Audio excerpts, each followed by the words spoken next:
विश्व अपडेटको नयाँ भिडियो एपिसोडमा तपाईहरुलाई स्वागत छ। आजको यस भिडियोमा हामीले पेपल एकाउन्ट नेपालबाट कसरी बनाउन सकिन्छ भनेर यस बारेमा जानकारी दिनेछौँ। तपाईहरुले पनि यसरी नै हजुरले आफ्नै नेपालको फोन नम्बरबाट पेपल एकाउन्ट बनाउन सक्नुहुन्छ। मैले सम्पूर्ण स्टेपहरु तपाईलाई दिनेछु। यहाँबाट कुनै पनि स्टेपहरु हजुरले मिस नगरिकन हजुरले फलो गर्नुभयो भने पेपल एकाउन्ट हजुरले सजिलैसँग बनाउन सक्नुहुन्छ। मैले जसरी बनाइराखेको छु त्यसरी नै बनाउन सक्नुहुन्छ। तपाईहरुले अन्य युट्युबहरुमा पनि धेरैले पेपल एकाउन्ट भेरिफाई गरेको त देख्नु भएको छ, तर त्यो प्रोसेस त्यहाँबाट मलाई एकदम गलत प्रोसेस लाग्यो र म तपाईहरुलाई यसमा फुल प्रोसेस दिँदैछु। तसर्थ उताबाट भन्दा यसबाट हजुरले यो स्टेपबाट गर्नुभयो भने पक्कै पनि हजुरको पेपल एकाउन्ट सफल अवश्य पनि हुनेछ। लागु अब सम्पूर्ण स्टेपहरु म तपाईलाई दिनेछु। यहाँबाट हजुरले पनि मैले जसरी नै हजुरले यहाँबाट बनाउन सक्नुहुन्छ। लागु अब यसको वेबसाइट तर्फ मैले स्क्रिनमा तपाईलाई देखाइराखेको छु paypal.com/cy। हजुरले यो हजुरले कुनै पनि ब्राउजरमा हान्नुपर्ने हुन्छ। paypal.com/cy हजुरले हान्नुपर्ने हुन्छ। त्यसपछि हजुरले यसलाई सर्च गर्नुस्।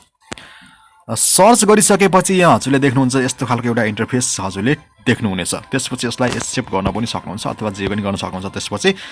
त्यसपछि हजुरले सिम्पली यस्तो खालको एउटा इन्टरफेस देख्नुहुन्छ। अब हामीले यहाँ के गर्नुपर्छ त, त्यो भन्दा पहिले तपाईहरु हाम्रो च्यानलमा अहिलेसम्म नयाँ हुनुहुन्छ भने हाम्रो च्यानललाई सब्स्क्राइब गरी नजिकै रहेको बेल आइकनलाई चाहिँ थिच्न नभुल्नु होला, किनकि हामीले यहाँबाट तपाईहरुलाई अनलाइन अर्निङ सम्बन्धी र अन्य टेक्नोलोजी सम्बन्धी सम्पूर्ण जानकारीहरु चाहिँ यहाँबाट तपाईलाई दिनेछौँ। भिडियोलाई अहिलेसम्म लाइक गर्नुभएको छैन भने एक लाइक गर्नु होला। लागु अब प्रोसेस तर्फ। यति गरिसकेपछि हजुरले यस्तो खालको इन्टरफेस देख्नुहुन्छ अनि हजुरले सिम्पली के गर्नुपर्छ त, साइन अप फर फ्री गर्न सक्नुहुन्छ। हजुरले यसमा क्लिक गरिदिनुस्। त्यसपछि हजुरले यहाँ यस्तो खालको इन्टरफेस यहाँबाट देख्नुहुन्छ। त्यसपछि हजुरले यहाँ के गर्न सक्नुहुन्छ त, हामीले पर्सनल एकाउन्ट र बिजनेस एकाउन्ट देख्न सकिन्छ। हामीले सिम्पली बिजनेस एकाउन्टमा हजुरले टिक गर्नुपर्ने हुन्छ। त्यसपछि सिम्पली हजुरले कन्टिन्यू गरिदिनुस्। कन्टिन्यू गरिसकेपछि हाम्रो यहाँ यस्तो खालको एउटा इन्टरफेस यहाँ हजुरले देख्न सक्नुहुन्छ।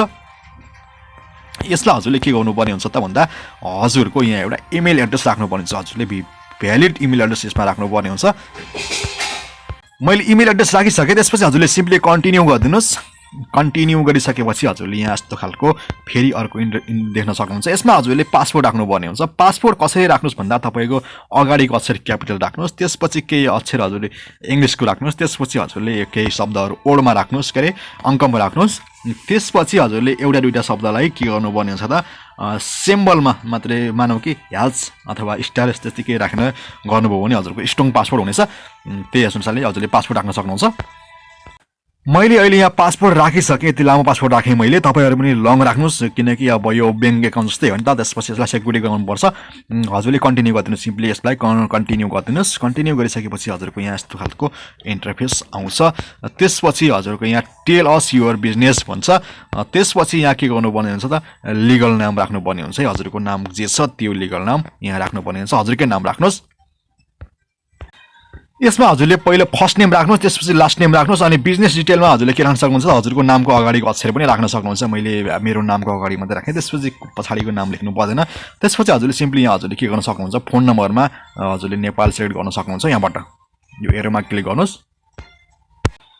हजुरले यसरी डिटेलहरु सम्पूर्ण भर्नुपर्ने हुन्छ। हजुरले फोन नम्बर राख्दा एनसीएलको फोन नम्बर राख्नुभयो भने तपाईलाई सहज हुने गर्छ। एनटीसी भन्दा एनसीएल राख्नुस्। त्यसपछि हजुरले यो सम्पूर्ण भरिसकेपछि के गर्नु त, आई एग्री टु क्रेडिटमा हजुरले के गर्नु, सिम्पली यसमा क्लिक गर्न सक्नुहुन्छ। तपाईले यो पोस्टल कोड राख्नुभयो भने एक्सेप्ट हुँदैन। हजुरले त्यो पोस्टल कोडमा हजुर त्यतिकै छोड्दिनु। त्यसपछि एग्री एन्ड कन्टिन्यूमा हजुरले क्लिक गर्न सक्नुहुन्छ। त्यसपछि सिम्पली यस्तो खालको इन्टरफेस देख्नुहुन्छ। त्यसपछि डिस्प्ले योर बिजनेस भनिरहेको छ। त्यसपछि हजुरले के गर्न सक्नुहुन्छ त, इन्डिभिजुअललाई हजुरले सिलेक्ट गर्नुपर्ने हुन्छ। त्यसपछि सिम्पली हजुरले यस्तो खालको इन्टरफेस देख्नुहुन्छ। यसमा के गर्न सक्नुहुन्छ, प्रोडक्ट अफ सर्भिस भनिरहेको छ। त्यहाँ हजुरले कुनै पनि के गर्न सक्नुहुन्छ, किबोर्डहरु सर्च गर्न सक्नुहुन्छ। मैले अहिले कम्प्युटर सम्बन्धी काम गरिरहेको छु। मैले कम्प्युटर सम्बन्धी केही काम भनेर लेख्दिएँ मैले यहाँ।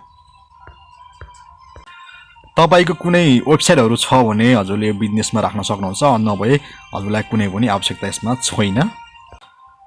तल हजुरले देख्दै हुन्छ पेपल सीसी स्टेटमेन्ट नेम छ। यसमा हजुरले जुन नेमबाट बनाउँदै हुनुहुन्छ त्यो नेम राख्न सक्नुहुन्छ। हजुरले फर्स्ट नेम मात्र राखेर सक्नुहुन्छ। त्यसपछि हजुरले सिम्पली कन्टिन्यूमा क्लिक गरिदिनुस्। त्यसपछि अर्को इन्टरफेस आउँछ। यहाँ हजुरले जन्ममिति हजुरको जे छ त्यही राख्न सक्नुहुन्छ। त्यसपछि नेसनालिटीमा हजुरले नेपाली राख्नुस्। त्यसपछि यसमा होम एड्रेसमा हजुरले के गर्न सक्नुहुन्छ, सेम एज बिजनेस एड्रेसलाई क्लिक गरिदिनु भयो भने अघि हामीले जुन फिलअप गरेको थियो त्यो यहाँ हजुरले अटोमेटिक फिल हुने गर्छ। अनि यो फोन नम्बरहरुमा पनि सेम यस बिजनेस फोन नम्बर राख्दिनुस्। त्यसपछि के गर्नु त सिम्पली हजुरले सबमिट भन्ने अप्सनमा आएर सबमिटमा क्लिक गर्न सक्नुहुन्छ। सबमिट गरेपछि हामी यस्तो खालको इन्टरफेसमा जान्छौँ। फेरि देख्दै हुनुहुन्छ यति भइसकेपछि सबैको तपाईको सम्पूर्ण कामहरु यहाँबाट सेट भइसकेको छ। अब हजुरको पेपल एकाउन्ट क्रिएट भइसकेको छ। अब हामीले एउटा काम गर्नुपर्ने के छ त भन्दा त्यो कामलाई हामीले महत्त्वपूर्ण साथै गर्नुपर्ने हुन्छ। सिम्पली हजुरले ब्यालेन्समा क्लिक गर्नुस्। ब्यालेन्समा हजुरले क्लिक गरिसकेपछि हाम्रो यो के छ युआर छ। युआरलाई हामीले के गर्न सक्छौं त हामीले युएस डलरमा कन्भर्ट गर्न सक्छौं। त्यसको लागि हजुरले सिम्पली यो हामीले करेन्सी कन्भर्टमा गर्नुस्। त्यसपछि हजुरले यो युएस डलरलाई सिलेक्ट गरिदिनुस् किनकि हामीलाई भनेको जुनसुकै कारोबार गर्दा पनि युएस डलर नै चाहिने हुन्छ। यसमा सिलेक्ट गरिदिनुस्। यति भइसकेपछि हाम्रो यो सेटिङ पनि भइहाल्छ। त्यसपछि सिम्पली हजुरले के गर्नुपर्ने हुन्छ त तलतिर अलिकति स्क्रोल डाउन गरेर आउनुस्। स्क्रोल डाउन गरेर आइसकेपछि पेपलमा महत्त्वपूर्ण काम के छ भन्दा हजुरले कुनै पनि बैंक कार्ड अथवा हामीले क्रेडिट कार्डहरु यसमा हामीले लिंक गर्नुपर्ने हुन्छ। यसमा हजुरको बैंक कार्ड नेपालबाट यसमा लिंक गर्न मिल्दैन। हामीले नेपालको बैंकबाट कुनै पनि यसमा ट्रान्ज्याक्सन गर्न मिल्दैन। त्यो तपाईहरुलाई पहिले नै थाहा भइसकेको कुरा हो। यसमा हामीले के गर्न सक्छौं भन्दा तपाईसँग कुनै यो हाम्रो जुन विदेशी इन्टरनेसनल कार्डहरु जस्तै मास्टर कार्डहरु छ भने यसमा लिंक गर्न सक्नुहुन्छ। यदि छैन भने यसलाई त्यतिकै छोड्दा पनि हजुरको केही हुँदैन। त्यतिकै छोड्दिनुस्। अहिले यसमा हामीले कुनै पनि सेटिङहरु अहिले यसमा कुनै पनि गर्नु जरुरी छैन किनकि नेपालको बैंकमा अहिले बाहिरको लागि हामीले कुनै पनि ट्रान्ज्याक्सन गर्न पाउँदैनौं। यहाँबाट हजुरले के गर्न सक्नुहुन्छ भन्दा हजुरको यो एकाउन्टमा हजुरले रिसिभ गर्न सक्नुहुन्छ। तर विदेशी कारोबार मात्रै गर्न नसक्ने भन्ने मात्रै हो। यसमा हजुरले रिसिभ गर्न अथवा गर्न चाहिँ सजिलैसँग यहाँबाट सक्नुहुन्छ। यसमा हामीले कार्ड लिंक गर्दा फेरि के गर्न सक्नुहुन्छ त्यो हाम्रो बिजनेस कार्ड थियो त्यसमा हजुरले क्लिक गरेपछि यस्तो खालको एउटा कोड आउनेछ। तपाईसँग पेनियर अथवा हजुरको मास्टर कार्ड छ भने हजुरले यसमा IBAN नम्बर हजुरले यसमा सबमिट गर्न सक्नुहुन्छ। सबमिट गरिसकेपछि सिम्पली हजुरले एग्री गर्न सक्नुहुन्छ। यदि छैन भने यो कुनै पनि आवश्यकता कुरा भएन। तपाईले यो नगर्दा पनि हुन्छ। यो नगर्दा पनि तपाईले के गर्न सक्नुहुन्छ त यहाँबाट पैसाहरु रिसिभ गर्न चाहिँ सक्नुहुन्छ। यस्तो तरिकाले साथीहरु तपाईले नेपालमै बसेर आफ्नै फोन नम्बरबाट पेपल एकाउन्ट हजुरले सजिलैसँग बनाउन सक्नुहुन्छ। यो स्टेप फलो गरिसकेपछि हजुरको पनि पेपल एकाउन्ट बनिसक्यो होला। मेरो पनि बनिसक्यो। म पनि नयाँ ट्राई गर्दैछु। तपाईहरुको पनि पक्कै पनि बन्यो होला साथीहरु। पक्कै पनि साथीहरु यो भिडियो तपाईको लागि एकदम युजफुल भयो होला। यति भयो भने लाइक गर्न नभुल्नु होला। अनि हाम्रो च्यानललाई सब्स्क्राइब गरी नजिकै रहेको बेल आइकन चाहिँ थिच्न नभुल्नु है त किनकि हामीले यहाँबाट फेरि तपाईहरुलाई अनलाइन अर्निङ सम्बन्धी र टेक्निकल सम्बन्धी सम्पूर्ण भिडियोहरु चाहिँ यहाँबाट अवश्य पनि अपलोड गर्नेछौं। यो भिडियो युजफुल छ र अरूलाई पनि काम लाग्छ भने शेयर गर्न पनि नभुल्नु होला।